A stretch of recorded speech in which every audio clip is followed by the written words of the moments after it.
What's up, Strike Team? Welcome back to another episode of Strike Team Official. Today we're back here with Sempai Wolf, and we are going to go over 3 different ways in which you can use the knife hand or Shuto strike from multiple different karate styles. This isn't just found in one, it's found in almost all of the different karate systems.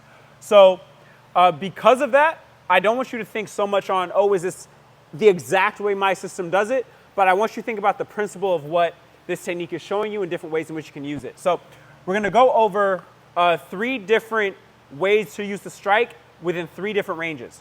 So the first one is as a defensive technique. Now you'll see a lot of people do this, throw the punch here, and you'll see people block it like this.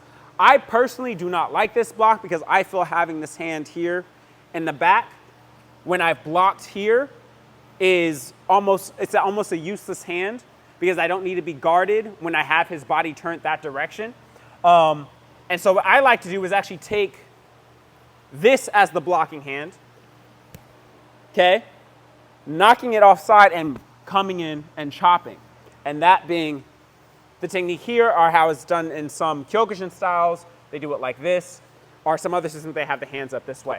So, punch comes in, pop, pop, okay?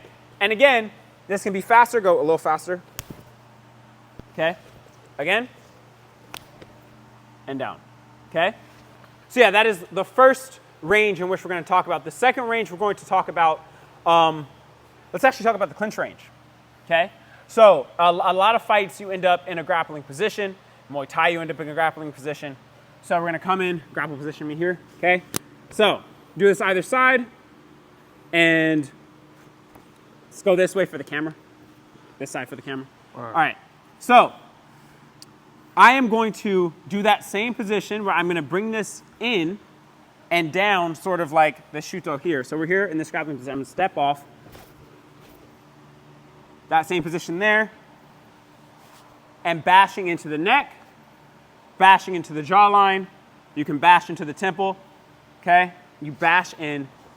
And again, this is usually a street fight. Karate is a street self-defense art. Grabbing the clothing and blasting in. Right there. Boom. Okay? So we're in the clinch. Ripping the arm down and blasting. Right there. Okay?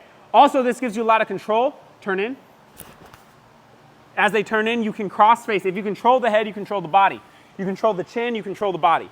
Right? So you can use this arm as a control point. You can use it later for sweeps and all other kind of stuff that can flow off of this knife hand technique. Again, here, out, locking it in, across, there, okay.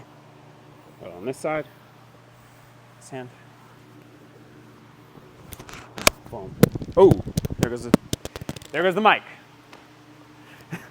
All right, and the final way in which we're going to use this technique is we are going to look at an entry, our own entry. So instead of defensively, by like blocking a jab, it could also be used on a cross, throw your cross. You can do the same thing, right? And now all of a sudden I can hook the back of his head or something like that. But instead of using it defensively, you can use it offensively, okay? A lot of the time you'll see this hand either coming down, this hand coming across in some way, okay? So what I'm gonna do is instead of blocking, I'm actually gonna reach out and grab him. And again, this is really useful because you can turn this into something used in sports combat by coming in and like throwing an elbow or something like that. So the beauty of this technique you have to remember is we're often doing this from a karate mindset. A lot of the time it's also self-defense. So if you're in a situation, the guy has his hands up in some way, shape, or form, you want to blast through because you feel like you're about to be threatened and you need to make that first strike, okay? A lot of time you want to peel that guard. You want to peel that guard down. Peeling the guard and entering on the strike yourself, okay? You'll want to peel that guard and blast in yourself. So his hands are up, we're here, boom. Now, and once you have this position, again, you can establish control of the neck. You can move to other kind of locks and techniques and all other kind of fun stuff you can do from there, right? So once you establish that position. So here, you're crashing in. You can also purposely land with your elbow. Boom. And then still get that position. Okay? Again, this is the knife hand can be used in a multitude of different ranges, a lot of different kind of techniques and strategies behind it. So these are just a few. These are just 3 of them that you can use. Thank you, Sempai Wolf, for helping me out today. Thank you very much. And we will see all of you next time. Oh, like, subscribe, notification bell, all that stuff too. I didn't remember to say it. Oh, why? Why?